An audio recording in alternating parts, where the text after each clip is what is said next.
Oh, my back! Oops! When you think of the hazards healthcare workers face every day performing either major or often even simple tasks in awkward or narrow spaces, it is no surprise to know that the healthcare industry is a high-risk industry for musculoskeletal disorders, or MSDs, including slips, trips and falls. Hello, I'm Dr. Catherine Murphy, and I'd like to share with you some of the hard facts on the strain ergonomic-related injuries have on our profession. How significant is that level of strain? In the US, healthcare has more reported injuries than construction. In fact, the reported rate of ergonomic injury in the US is almost 8 nurses per 100 full-time equivalent healthcare workers. According to the 2005 European Survey on Working Conditions, more than a quarter of workers in the health and social work fields reported suffering from back pain. In Australia, of the 17,500 serious workers' compensation claims reported amongst healthcare workers in 2009-2010, more than half were muscular stress related, while 18% were for slips, trips and falls. The nature of nursing work probably means even higher rates amongst this particular group.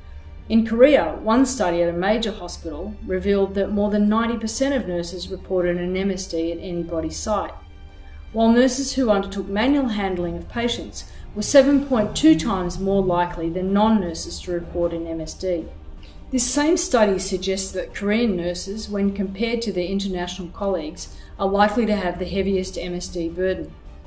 Although it is important to appreciate that globally, MSDs among nurses range from 72% to 94%, with more than a third of all nurses reporting lower back pain, regardless of their country.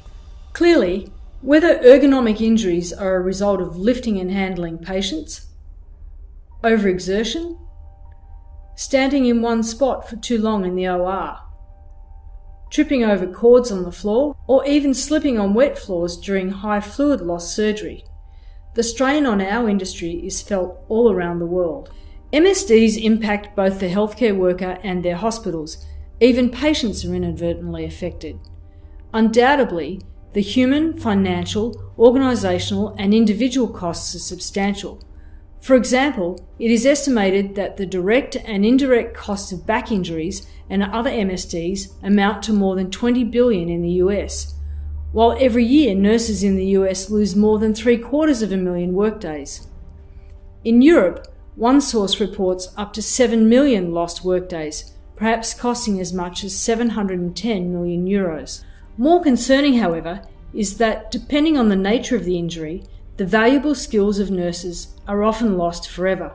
The US reports nearly 20% of nurses either change or leave their jobs due to an MSD. As a profession, can we really afford to ignore this? If you answered with a resounding no, I recommend you adopt a multimodal approach to reducing the risk of ergonomic-related injuries. This involves firstly assessing and reviewing administrative controls, like policies and standard operating procedures that may or may not be in place. Secondly, it means considering the introduction of new tools, devices or equipment. And thirdly, it means ensuring workers are familiar with and properly trained in their correct application and use. In laboratory-based studies, experts have demonstrated that ergonomic devices reduce risk and injury. Their impact in clinical settings is less well demonstrated. However, in one program in 86 hospitals, researchers reported that when ergonomic consultation and financial support for purchasing ergonomic devices used for patient handling and lifting were provided, over a 2-year period, the median MSD rate halved. This research indicates that ergonomic consultation and financial support for purchasing ergonomic equipment can be beneficial and lead to impressive reductions in MSD rates. Hopefully the facts presented today and these promising results will encourage you to act now. Don't continue to tolerate the burden of MSDs in your workplace. Find out more about the common sense solution already available to make your workplace safer and ease the pain.